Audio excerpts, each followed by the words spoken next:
আমরা অর্থনীতির বিভিন্ন ক্ষেত্রে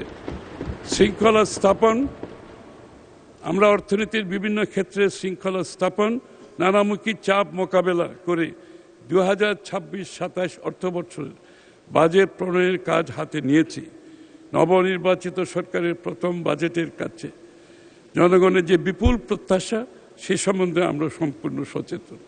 অন্যদিকে জনগণ উত্তরাধিকার হিসেবে পাওয়া বিভিন্ন সমস্যার কারণে আমাদের সীমাবদ্ধতা বিবেচনায় রাখবেন, এটাও আমরা আশা করি। মাননীয় স্পিকার, আমাদের এবারের লক্ষ্য কেবল প্রবৃদ্ধি নয়, বরং একটি টেকসই, স্বচ্ছ, অন্তর্ভুক্তিমূলক অর্থনীতি গড়ে তোলা। মাননীয় স্পিকার, শহীদ রাষ্ট্রপতি জিয়া রহমানের হাত ধরে জনগণের প্রত্যাশা পূরণের প্ল্যাটফর্ম হিসাবে জনমানুষের দল বাংলাদেশ জাতীয়তাবাদী দল এদেশে বহুদলীয় গণতন্ত্রের প্রবর্তন করে এবং অর্থনৈতিক মুক্তির পথে যাত্রা শুরু করে। অতঃপর আপসহীন দেশনেত্রী বেগম খালেদা জিয়া এক ভঙ্গুর অর্থনীতিতে প্রাণ সঞ্চার করে গার্মেন্ট শিল্পের বিকাশ, বৈদেশিক শ্রমবাজারে বাংলাদেশের বিস্তৃতি, মধ্যবিত্তের বিকাশ ঘটিয়ে দীর্ঘমেয়াদী প্রবৃদ্ধির পথ পরিক্রমার সূচনা করেছিলেন।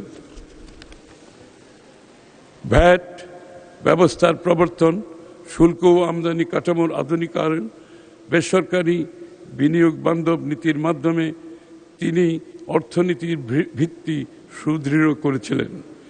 সেই ঐতিহ্য অভিজ্ঞতার উত্তরাধিকার ধারণ করে আমরা আজ আবার বাংলাদেশের অর্থনীতিকে একটি প্রগ্রেসিভ অর্থনৈতিক অন্তর্ভুক্তিমূলক টেকসই পথে পরিচালিত করতে দৃঢ় প্রতিজ্ঞ। মাননীয় স্পিকার, এবং আমরা এটাকে করতে চাই স্বচ্ছতা, সততা ও জবাবদিহিতার উপর নির্ভর করে, এবং আমাদের মাননীয় প্রধানমন্ত্রী ভিশনারি চিন্তার মাধ্যমে এটা আমরা বাস্তবায়ন করতে পারবো ইনশাআল্লাহ। জনগণ আমাদের উপর আস্থা রেখে আমাদেরকে নির্বাচিত করেছেন, সেই আস্থার প্রতিদান দেওয়াই হবে এই সরকারের সবচেয়ে বড় দায়িত্ব। মাননীয় স্পিকার, আপনাকে ধন্যবাদ।